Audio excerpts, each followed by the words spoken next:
Is this a safe place to admit that I don't like the bear?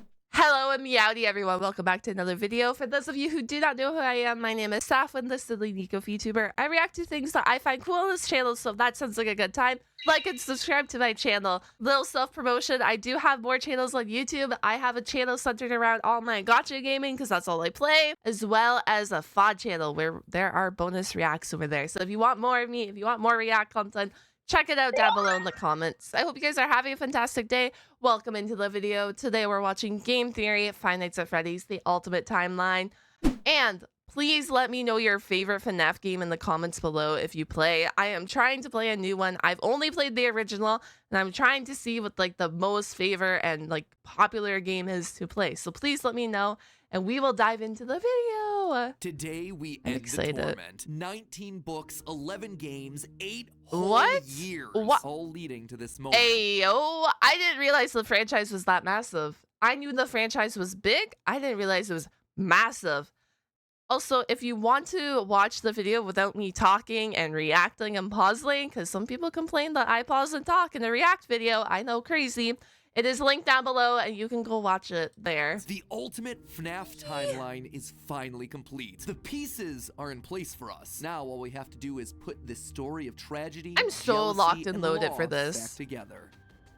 Lost? People die in this? Internet. What? Welcome to Game Theory, the show that feels Hello, like a kid Game revealing Theory. the class project that he's been working on all year. Except here, it's the class project that I've been working on for the past decade. Whoa! How many FNAF videos does he have? That was like 58. What?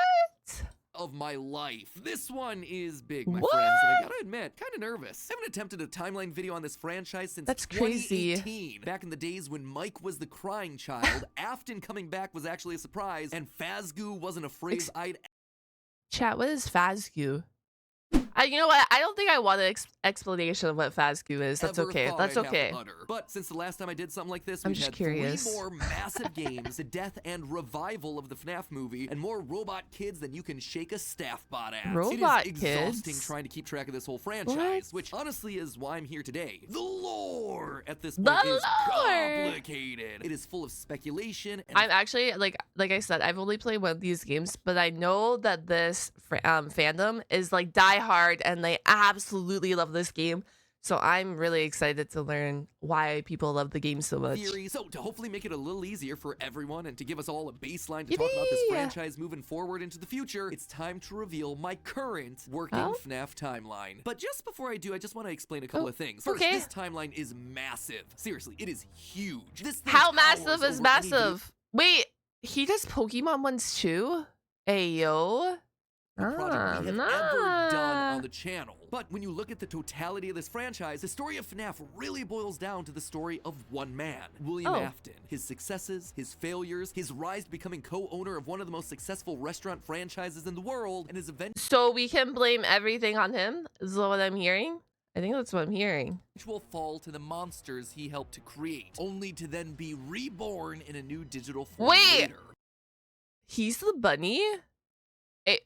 What? Huh? That's why I've decided to split this timeline into 3 main chunks. The foundation of Freddy's, how the business started and how it came into being, the Afton era, William's decades-long murder spree, and post-Purple Guy. Basically modern FNAF. Everything that happened after the pizzeria simulator fire. And did he walk into Chuck E. Cheese one day and like come up with this whole plan, or what? Because like I'm sorry if anyone likes Chuck E. Cheese.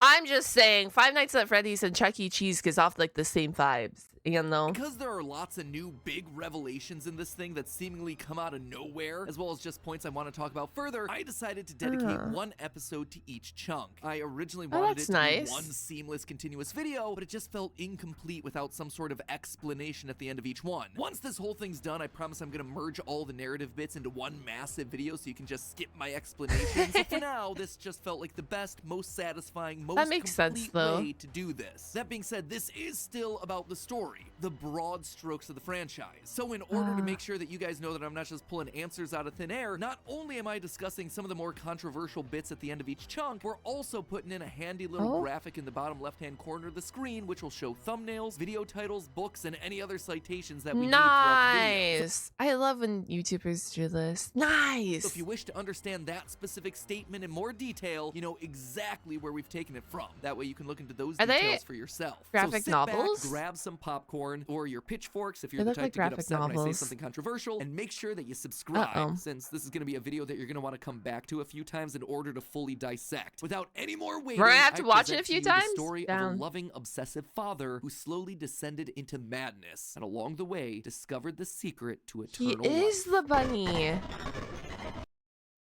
My mind is about to be blown, isn't it? This is what. Okay. Our story begins not in the 1980s or even in the 1970s, but all the way back in the 1930s. It was the throes of the Great Depression, and people were in desperate need of cheap entertainment, especially in Utah, one of the states hit hardest. Fourth highest unemployment in the nation and full of transients. People looking for work in Salt Lake, finding none, and ultimately moving on to find their fortunes out in California. People were tired and they were hungry, but as they traveled, there was one thing that could lift their spirits. A simple roadside attraction called Fredbear's Singin' Show. The ads were plastered all over town, featuring an animated bear drawn in the popular pie.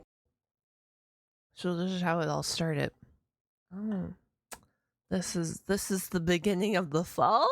Eyed cartoon style for characters at the time. He resembled cartoons like Mickey Mouse, Felix the Cat, Betty Boop. It immediately said that makes sense. Fredbear's was a place where you could bring the family. And the price, honestly, couldn't be beat. For 50 cents, you could get food and entertainment as you watched the local trained real-life dancing bear perform on stage. Normally, you only got to see dancing bears at large traveling circuses like Barnum and Bailey, where the tickets would go for about $1. That's $1 without food. But this was a smaller show, like the type from the Von Brothers or the Rock. Imagine paying 50 cents for admission into a show and a glizzy. Isn't that crazy? Brothers, where tickets would sell for just a mere 50 cents. That's Watching wild. that bear do tricks on stage brought a glimmer of joy at a time when so much was wrong with the world. The simple show would go on for years, bringing happiness to hundreds of travelers passing through looking for a quick meal. But it left a permanent impression on one little boy, capturing his imagination in a way that nothing else had. One little boy named Billy. That was his nickname, at least, but his parents like to call him William Afton. The bear could dance. The creator of it all. For decades, William dreamed of recreating that moment of bringing a musical bear to life. But how? William was smart, without a doubt, and he had a keen mind for business, but he wasn't the most creative. How do you make a singing, dancing bear come to life? So this is how Fazbear is born. That's crazy. I didn't realize that Fazbear was like modeled after an IRL bear. The best he could do was using rudimentary costumes. William was inspired by the work of Walt Disney, who throughout the 50s and 60s was pioneering the use of mascot suits throughout his theme park. The big innovation? Suits with 5 fingers. This allowed the performers wearing the suits to use their natural arms and I see. This is where it starts going downhill. Hands to interact and with electronics the guests, with 5 fingers. Older models where the arms would just hang limply by their sides. Finally, with a simple mascot suit, he would be able to realize his childhood dream. He would be able to bring Fredbear to life. To appeal to the kids, and for copyright reasons, he changed Fredbear from a realistic brown animal to a cartoonish yellow bear with a purple hat and bow tie. But feeling like one character wasn't enough, he added another friend, a yellow rabbit with a purple vest and matching tie named Bonnie the Bunny. While Fredbear was certainly his first love, Bonnie was extra special because that was his. It was an original character that he had created from scratch. And I do mean scratch. We have, from what I recall from playing the game, we have Fazbear, Bonnie, Chica, because I hated Chica and Chica kept killing me, and Foxy. Those are the only 4 characters I know. I'm pretty sure this franchise probably has more. But I'm just telling you guys this so you guys know where I am at with this franchise. Like, I don't know a lot in this franchise, is what I'm trying to tell you. And that's okay. Hand-sewn costumes were rough, with seams and stitches visibly showing, but it was the best that he could do. And you know what? It was just enough. That's better than nothing. Would perform on stage to small but enthusiastic crowds. Finally, he was able to deliver fantasy and fun to all the kids, delighting and inspiring them in the exact way that he had been delighted in its.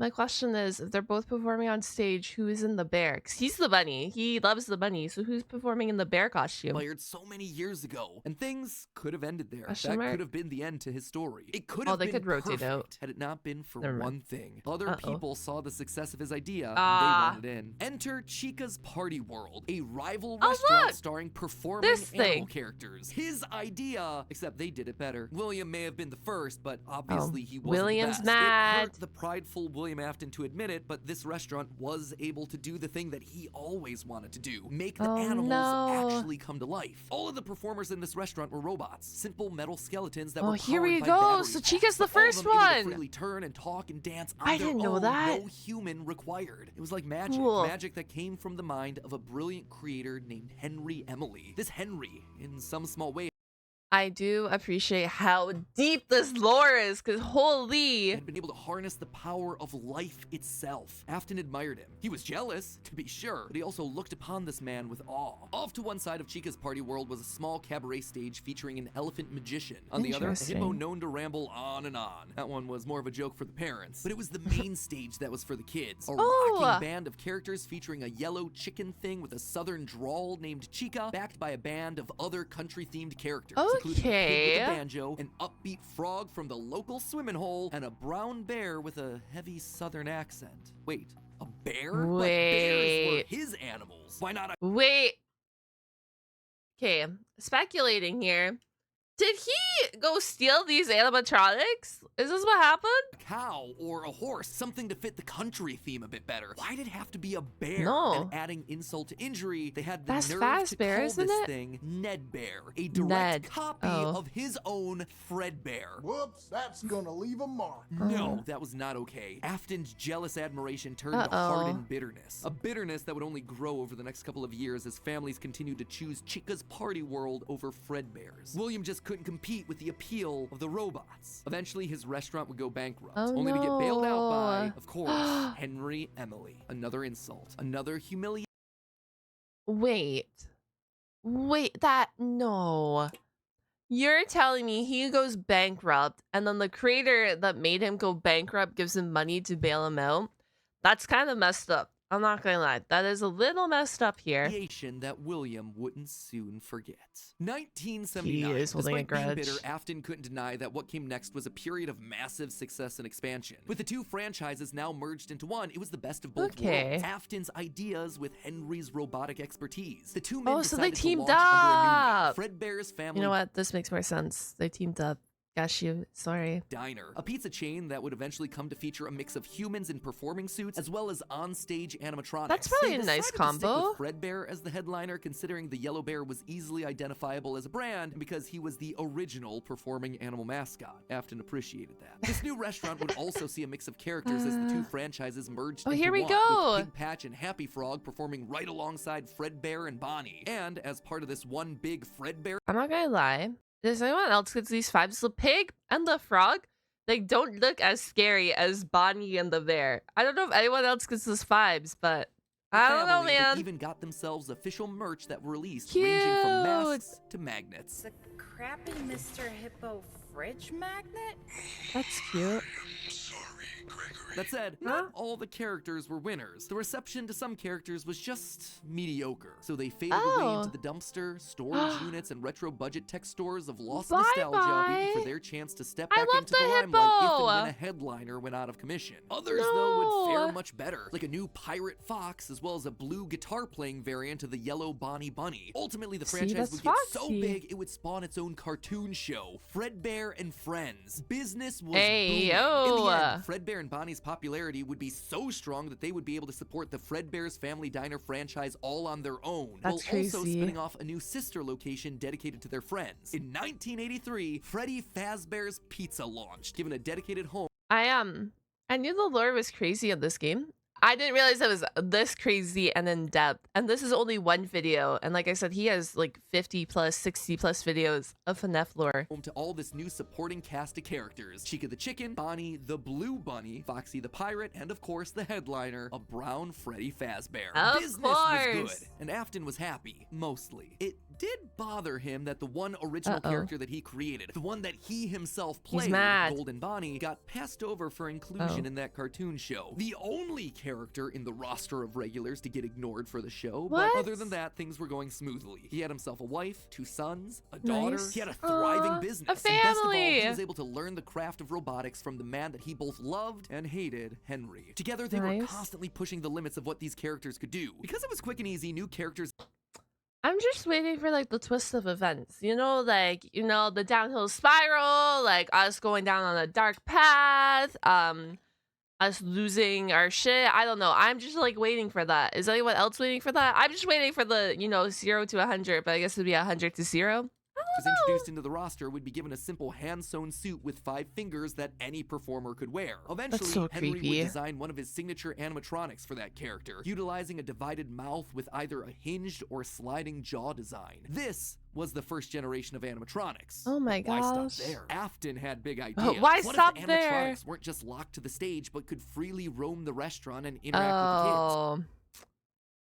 Oh, I see. And this, it's going downhill. Suits could become animatronics. What if you could use more than just rigid metallic skeletons? Why not experiment with tubes and wires that would give the animatronics fluidity and flexibility while still providing structure? The possibilities for this technology were endless. Afton fell in love with robotics. He had started with a dream of bringing one simple singing bear to life, but with robots, he had stumbled across the tools that gave him the ability to control life itself. And thanks to Henry, he was practically speedrunning his way to an engineering degree. And while William wouldn't admit it out loud, one other thing that kept pushing him forward was the desire to beat his former rival, to prove himself smarter. And does he like... Surely he doesn't like kill his rival, right? I don't know. Surely not. I think I'm thinking too dark here. More capable to surpass the man who everyone else considered to be a visionary genius. But pride cometh before the fall. And if they're business partners, why are they getting recognized at the same time? Oh, maybe, never mind. They probably all just think it's some tragedy was about to strike. Tragedy. So that brings us to the end of part 1 of the story. That said, at the end of each of these chunks, I want to break down some of the logical leaps that I made, since the more narrative format doesn't give me much of a chance to justify a lot of the big decisions. And admittedly, there are some large leaps in here. Let's just start off with Fredbear's Sing and Show, shall we? We know, based on the retro poster that was hidden in Security Breach, that at least at one point, Fredbear was an actual bear. And like I called out in that narrative segment, dancing bear shows were a real form of entertainment. The only problem is... Okay. How good is a dancing bear show? Like, realistically, how well can you train a bear? That timing-wise, none of our main characters would be the people in charge of that business in the 30s and a series of pizza restaurants in the 80s without them just being extremely old. Best case scenario, if Afton's running the singing show when he's 18, that still puts him at nearly 70 when the first pizzeria opens and his murder spree begins. It just doesn't make a lot of logical sense because he doesn't become immortal until his first death in Springtrap. That's why I suspect that Fredbear's Singing Show... Wait, William's immortal? What? It was either a family business that Afton then carried on to a new generation, or something that he saw as a kid and just wanted to recreate when he grew up. The Fredbear Singing Show thing also starts laying the groundwork for some of the core elements of the story. That Freddy's was a place of fantasy and fun, and that Afton, despite eventually falling to become the heartless serial killer and mad scientist that we know him as, began as someone with good intentions and a love of entertaining kids. He wanted to bring things to life from the very beginning. He definitely killed his coworker, right? Like, surely. The rest of the franchise. Next up, let's talk about those mascot costumes. Surely he killed his coworker. That's why, like, like I said, I don't know anything about this franchise. This is a speculation here. Surely the first person he ever kills is Henry, and that spirals him down this path. I think.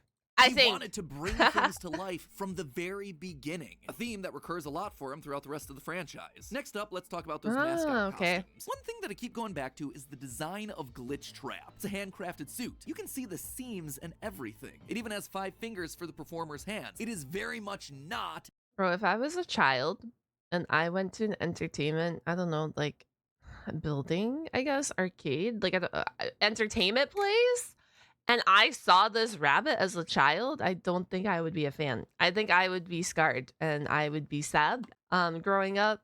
So, suit. This is something much more rudimentary. It came at a time before animatronics were a part of the story. That's why I suspect that it was actually the first, predating literally everything. It's also a suit that is very personal to Afton. He put his digital consciousness in that form. It's his personal avatar. It's the way that he sees himself. There's also a whole separate discussion to be had here about the habits and rituals of serial killers. So the fact that he's choosing to lure kids and kill them in this particular...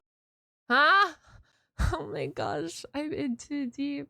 I'm going to become a FNAF fan just for watching this video. I'm spiraling. Oh my gosh. Actually says a lot about his emotional attachment to it. Perfect. While Fredbear seems to have started as someone else's creation, Golden Bonnie was uniquely Williams, giving him a personal connection. And that's not all. In this whole franchise, only one set of characters have themselves 5 fingers, the Nightmares. Even Golden Freddy, Fredbear was a 5-fingered wearable suit at one point in the story, as we see in this shot from the graphic novel, before he, like everyone else, was turned into an animatronic. This seems to imply that all of the main characters had similar wearable mascot outfits at least at one point in time, and that whoever is having the FNAF 4 nightmares, if they even are nightmares, something that we'll touch on in part 2, saw those mascot suits specifically. Lastly, we have to talk about the elephant in the room. The literal elephant, Orville Elephant, as well as the rest of the mediocre melodies. For a while now, I've suspected that the mediocre melodies played a much more important role in the story than just being a bunch more animatronics to fill out. They were like the inspo, right? I love how he joined this company though, and like scrapped all the. Well, I don't know. I can't say he scrapped them because they probably showed up in the graphic novels and or the book, right? Not the book. I just the same freaking thing. The video game. So I can't say they scrapped them, but I think William probably held a grudge against them because they weren't his designs, correct? Roster, especially Nedbear, which is just so suspiciously close to Fredbear. And yet, there are 2 key details that we're gonna have to justify with any mediocre melodies mention. One, they're very rudimentary with external battery packs, implying that they come very early in the timeline. And 2, we know that, at minimum, Mr. Hippo does eventually become an official member of the extended Freddyverse. But if these things are supposed to be cheap, generic rip-offs, why would you be trying to rip off yourself? You wouldn't. You would be stealing someone else's ideas. So if Afton created Fredbear, there would have to be some rival franchise. The only other person who would likely be ripping him off, Henry. We've talked extensively about how the mediocre melodies are clearly Henry's design aesthetic, so it just has to be him. I don't think Henry's doing this maliciously. He doesn't strike me as the type. He was likely building the robots at the orders of someone else that was running a rival restaurant. Oh yeah, he was definitely doing that, and he was probably taking inspo, right? And then, you know, it's like sometimes when you're like, I don't know, taking inspo, and then you probably just end up with a similar like, I don't know, man. He definitely had corporate telling him to ruin the Fazbear business and said, here's the bear, make him look similar but not the same. That's probably what he was told. Franchise. But that's enough motivation to start Afton down a path of jealous rivalry, but also begrudging admiration. As the Freddy Files Ultimate Edition says, it's important to revisit the beginning of Henry and William's relationship, so here you go. I think this is where it begins. Also, this is future Matt Pat here coming back to add this one in. Seems like the recently released character encyclopedia has backed up all— Who's this pink one? Oh my gosh, I like this little pink guy. You can't see him. Wait, who's this? Is this a pink fox? I like him. I don't know who this is. I like it. Character Encyclopedia has backed up all of this speculation. I've had this timeline written for about a month now, but I've also been holding off a bit to see what wrenches this Character Encyclopedia might throw into it. And on this particular point, I gotta say, it seems like we might actually have nailed it. They actively call out the suspicious similarities to the main Fredbear crew. Quote from one of the pages: Nedbear looks like an imitation, altered just enough to avoid copyright issues. That seems to imply that we were right on the money. Knowing all of this, at one point the franchises had to have merged. That's really the only way that you get Mr. Hippo from the rival franchise as part of the Fazbear crew. This also mirrors a lot of what happened in the real-life history of Chuck E. Cheese. There he is! Speaking of the mouse, guys, he made an appearance. 2 rival restaurants, each with their own casts of characters, merging to become one unified brand. Again, we've gone into that in detail with other videos, just wanted to remind you all of that here. But why would I call out the rival restaurant as being named Chica's Party World? Few things, actually. First, we know for a fact that a location named Chica's Party World exists. It is mentioned in the source code teasing sister location, so it is out there somewhere and doesn't fit cleanly in. How deep have... Nah, what? In the source code? Ayo? How deep do fans dive into this fandom? This is awesome. anywhere. What? Second, in the story of the puppet carver, Chica is very explicitly looped in with the book versions That's of cool. Pigpatch and Ned Bear, implying that she started as a mediocre Melody. Thirdly, her design just fits better with a theme of down home country. Wait, what? I didn't realize Chica was a female. Oh my gosh, what? Animals with southern accents playing the banjo and eating The with more I bears. learn- With her being the headliner of the show with her name on the restaurant, it would make sense then that when the restaurants merged, she was the one that was added to the main cast of characters while all the other mediocres faded away. It's also why when That Freddy's makes sense. closes after William's killing spree, she's the one to branch back off into her old franchise and is therefore missing in sister location. A detail that's bothered me for years at this point. It might also explain why William decided to stuff his first dead kid into Chica. What? Okay. I miss his first dead kid.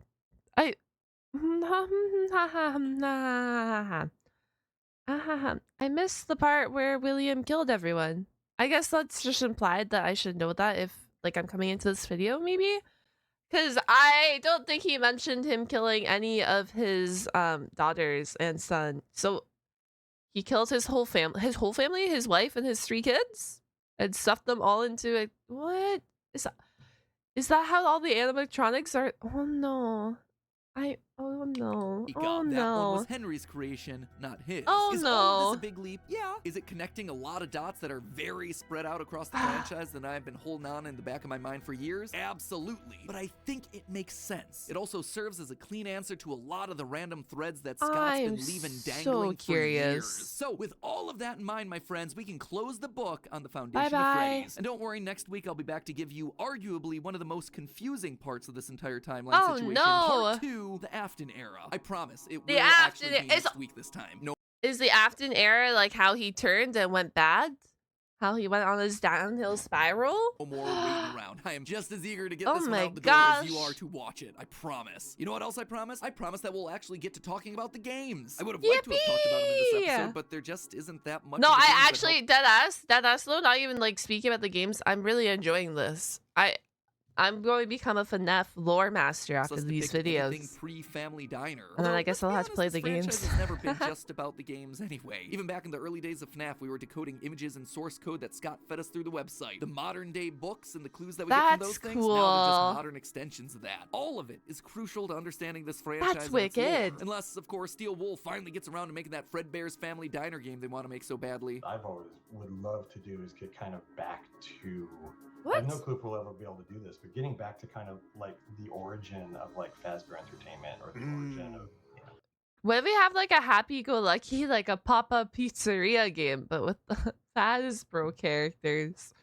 I don't think that fits the vibes. It would be Freddy fun though. Fazbear. But in the meantime, while we Unless wait it for that exists inevitable already. cryptic game, I hope that this start to the timeline helps to fill in Oh some of those my gaps. gosh. Excited to share part 2 with you next week. If you haven't subscribed and Okay. rang the bell, make sure you do it now so you're I notified guess- when that part drops. I cannot wait to see your thoughts down in the comments below. And as always, I remind you, it's all just a theory. A game It is theory. all just Go a easy on me. theory. Tried my best.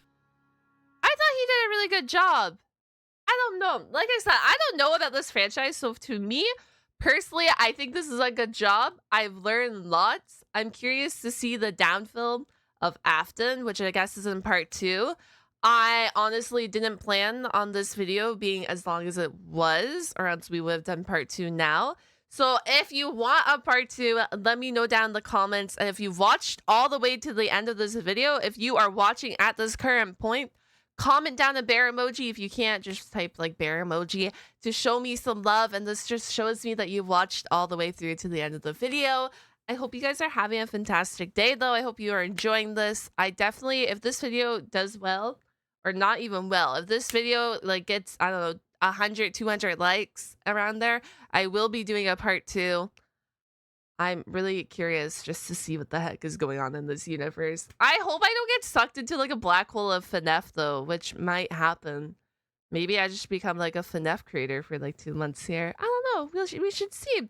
Is it the saying the world is your oyster or something? Who knows what will happen? Have a wonderful day. I will catch y'all on the flip side. Thank you so much for watching and take care and goodbye. Goodbye.